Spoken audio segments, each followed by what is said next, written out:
ആകാശവാണി.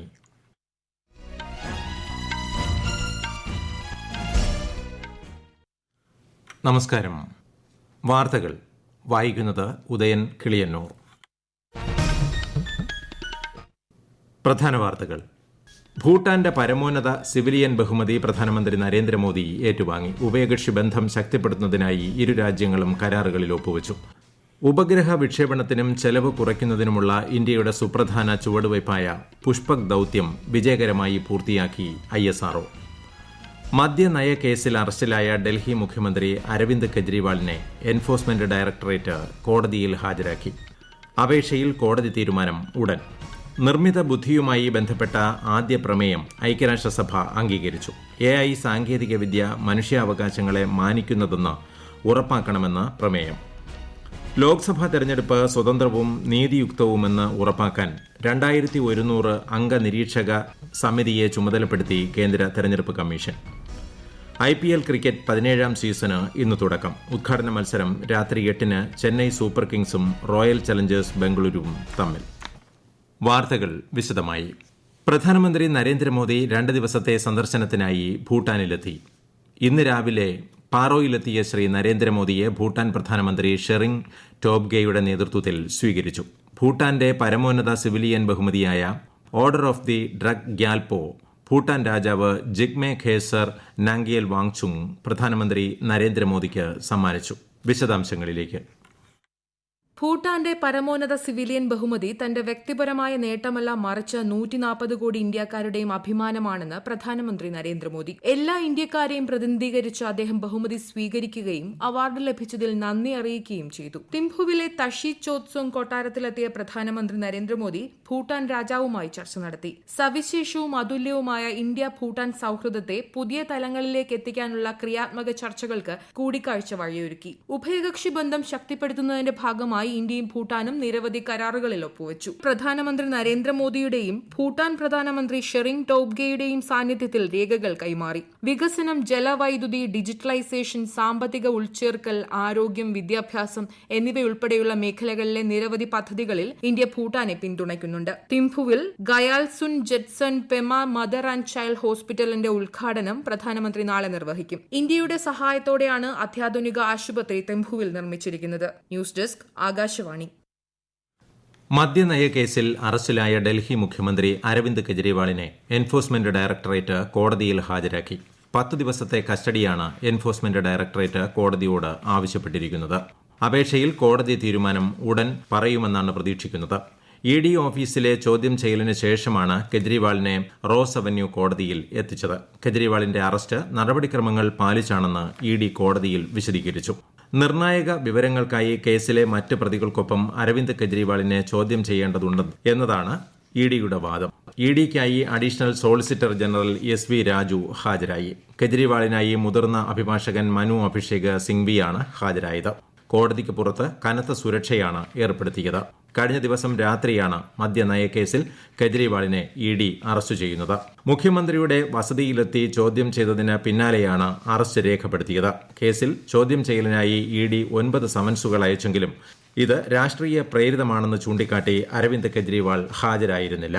അറസ്റ്റിനെതിരെ മന്ത്രിമാർ ഉൾപ്പെടെയുള്ള ആം ആദ്മി പാർട്ടി നേതാക്കളും പ്രവർത്തകരും ഡൽഹിയിൽ പ്രതിഷേധം നടത്തി. ഡൽഹി മുഖ്യമന്ത്രി അരവിന്ദ് കെജ്രിവാളിന്റെ അറസ്റ്റിന് പിന്നാലെ പ്രതിപക്ഷം തെരഞ്ഞെടുപ്പ് കമ്മീഷന്റെ ഇടപെടൽ ആവശ്യപ്പെട്ടു. തെരഞ്ഞെടുപ്പ് പ്രക്രിയയെയും ജനാധിപത്യത്തെയും തകർക്കാൻ കേന്ദ്ര ഏജൻസികളെ ദുരുപയോഗം ചെയ്യുകയാണെന്ന് പ്രതിപക്ഷ പ്രതിനിധി സംഘം ന്യൂഡൽഹിയിൽ കമ്മീഷനുമായുള്ള കൂടിക്കാഴ്ചയിൽ ആരോപിച്ചു. സ്വതന്ത്ര ഇന്ത്യയുടെ ചരിത്രത്തിൽ ഇതാദ്യമായാണ് അധികാരത്തിലിരിക്കുന്ന മുഖ്യമന്ത്രി അറസ്റ്റിലാകുന്നതെന്നും അവർ ഊന്നിപ്പറഞ്ഞു. കോൺഗ്രസ്, TMC, DMK, ഇടതുപക്ഷം, സമാജ്വാദി പാർട്ടി നേതാക്കൾ സംഘത്തിലുണ്ടായിരുന്നു. ഡൽഹി മുഖ്യമന്ത്രി അരവിന്ദ് കെജ്രിവാളിന്റെ അറസ്റ്റിന്റെ പശ്ചാത്തലത്തിൽ ഡൽഹി നിയമസഭയുടെ ഇന്ന് നടക്കാനിരുന്ന പ്രത്യേക സമ്മേളനം റദ്ദാക്കി. സഭയുടെ അടുത്ത സിറ്റിംഗ് ഈ മാസം 27-ന് നടക്കും.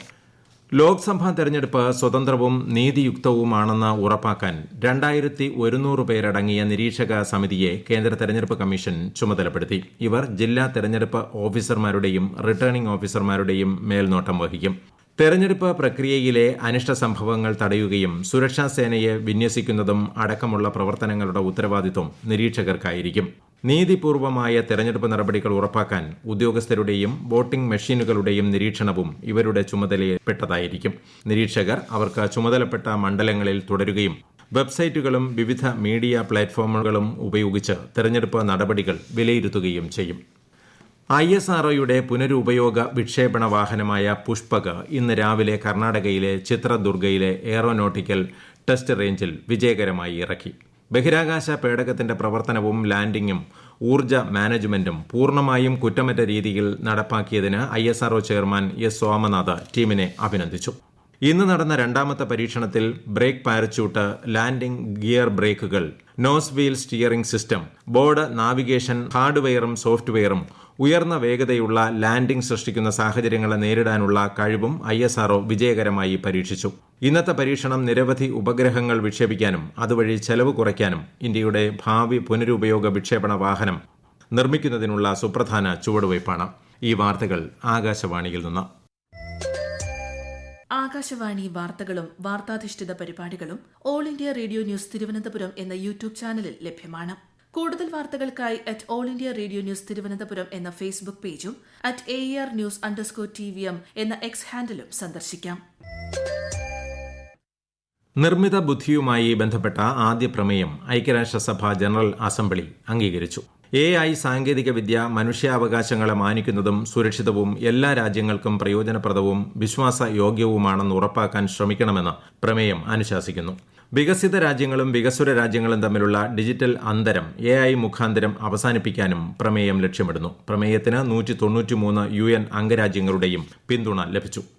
IPL 2020 ക്രിക്കറ്റ് 17ാം സീസണ് ഇന്ന് തുടക്കം. ചെന്നൈ ചിദംബരം സ്റ്റേഡിയത്തിൽ രാത്രി 8 മണിക്ക് നടക്കുന്ന ഉദ്ഘാടന മത്സരത്തിൽ നിലവിലെ ചാമ്പ്യന്മാരായ Chennai super kings royal challengers ബംഗളൂരുവിനെ നേരിടും. പാലസ്തീൻ പൌരന്മാർക്ക് മാനുഷിക സഹായം പ്രാപ്തമാക്കുക, ഗാസയിൽ വെടിനിർത്തൽ നിലവിൽ വരിക എന്നിവ ലക്ഷ്യമിട്ടുള്ള അമേരിക്കയുടെ പ്രമേയത്തിൽ ഐക്യരാഷ്ട്രസഭയുടെ സുരക്ഷാ കൌൺസിൽ ഇന്ന് വോട്ട് തേടും. വെടിനിർത്തൽ കരാറിൽ എത്താനുള്ള നയതന്ത്ര നീക്കത്തിന്റെ ഭാഗമായി US state secretary Antony Blinken Israel പ്രധാനമന്ത്രി ബെഞ്ചമിൻ നെതന്യാഹുവുമായി ടെൽ അവീവിൽ ഇന്ന് കൂടിക്കാഴ്ച നടത്തി. ഇന്ത്യയും ആഫ്രിക്കൻ രാജ്യമായ മൌറിറ്റാനിയയും തമ്മിലുള്ള ആദ്യ വിദേശകാര്യ ഉദ്യോഗസ്ഥതല യോഗം നവാക്ചോട്ടിൽ നടന്നു. രാഷ്ട്രീയ, സാമ്പത്തിക, വികസന, സാംസ്കാരിക മേഖലകളിലെ സഹകരണം യോഗത്തിൽ ചർച്ചാ വിഷയമായതായി വിദേശകാര്യ മന്ത്രാലയം അറിയിച്ചു. ഇന്ത്യയും മൌറിറ്റാനിയയും തമ്മിലുള്ള ഉഭയകക്ഷി വ്യാപാരത്തിൽ കഴിഞ്ഞ 3 വർഷങ്ങളിൽ ക്രമാനുഗതമായ വളർച്ച രേഖപ്പെടുത്തി. സംഘർഷം നിലനിൽക്കുന്ന റഷ്യ, യുക്രൈൻ മേഖലകളിൽ തൊഴിൽ അന്വേഷിക്കുന്നവർ ജാഗ്രത പാലിക്കണമെന്ന് തിരുവനന്തപുരം പ്രൊട്ടക്ഷൻ ഓഫ് എമിഗ്രൻസും നോർക്ക റൂട്ട്സ് അധികൃതരും അറിയിച്ചു. ഈ മേഖലകളിലേക്ക് ഇടനിലക്കാർ വഴി തൊഴിൽ വാഗ്ദാനം ലഭിച്ച് പോയ ചിലർ തട്ടിപ്പിനിരയായ സാഹചര്യത്തിലാണ് അറിയിപ്പ്. കേന്ദ്ര വിദേശകാര്യ മന്ത്രാലയത്തിന്റെ ലൈസൻസ് ഉള്ള അംഗീകൃത ഏജൻസികൾ വഴി മാത്രമേ തൊഴിൽ അന്വേഷണവും കുടിയേറ്റവും നടത്താൻ പാടുള്ളൂവെന്നും നിർദ്ദേശമുണ്ട്. എയർ ഇന്ത്യ ലിമിറ്റഡിന് director general of civil aviation 80 ലക്ഷം രൂപ പിഴ ചുമത്തി. Flight duty time limitations, FDTL തുടങ്ങിയവ സംബന്ധിച്ച നിയന്ത്രണങ്ങൾ ലംഘിച്ചതിനാണ് പിഴ ചുമത്തിയത്. മാർച്ച് മാസത്തെ ബില്ലുകൾ പാസാക്കാൻ ട്രഷറികൾക്ക് കേരള സർക്കാർ നിർദ്ദേശം നൽകി. മാർച്ച് 19 വരെ ട്രഷറികളിൽ ലഭിച്ച എല്ലാ ബില്ലുകളും പാസാക്കി പണം നൽകാനാണ് നിർദ്ദേശം. 1211 കോടി രൂപയാണ് വിതരണം ചെയ്യുന്നത്. പ്രധാന വാർത്തകൾ വീണ്ടും. ഭൂട്ടാന്റെ പരമോന്നത സിവിലിയൻ ബഹുമതി പ്രധാനമന്ത്രി നരേന്ദ്രമോദി ഏറ്റുവാങ്ങി. ഉഭയകക്ഷി ബന്ധം ശക്തിപ്പെടുത്തുന്നതിനായി ഇരു രാജ്യങ്ങളും കരാറുകളിൽ ഒപ്പുവച്ചു.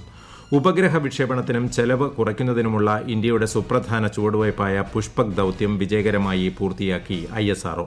മദ്യനയക്കേസിൽ അറസ്റ്റിലായ ഡൽഹി മുഖ്യമന്ത്രി അരവിന്ദ് കെജ്രിവാളിനെ എൻഫോഴ്സ്മെന്റ് ഡയറക്ടറേറ്റ് കോടതിയിൽ ഹാജരാക്കി. അപേക്ഷയിൽ കോടതി തീരുമാനം ഉടൻ. നിർമ്മിത ബുദ്ധിയുമായി ബന്ധപ്പെട്ട ആദ്യ പ്രമേയം ഐക്യരാഷ്ട്രസഭ അംഗീകരിച്ചു. AI സാങ്കേതികവിദ്യ മനുഷ്യാവകാശങ്ങളെ മാനിക്കുന്നതെന്ന് ഉറപ്പാക്കണമെന്ന് പ്രമേയം. ലോക്സഭാ തെരഞ്ഞെടുപ്പ് സ്വതന്ത്രവും നീതിയുക്തവുമെന്ന് ഉറപ്പാക്കാൻ 2100 അംഗ നിരീക്ഷക സമിതിയെ ചുമതലപ്പെടുത്തി കേന്ദ്ര തെരഞ്ഞെടുപ്പ് കമ്മീഷൻ. IPL ക്രിക്കറ്റ് 17ാം സീസൺ ഇന്ന് തുടക്കം. ഉദ്ഘാടന മത്സരം രാത്രി 8-ന് ചെന്നൈ സൂപ്പർ കിങ്സും റോയൽ ചലഞ്ചേഴ്സ് ബംഗളൂരുവും തമ്മിൽ. വാർത്തകൾ കഴിഞ്ഞു. അടുത്ത വാർത്താ പ്രക്ഷേപണം രാത്രി 8:35.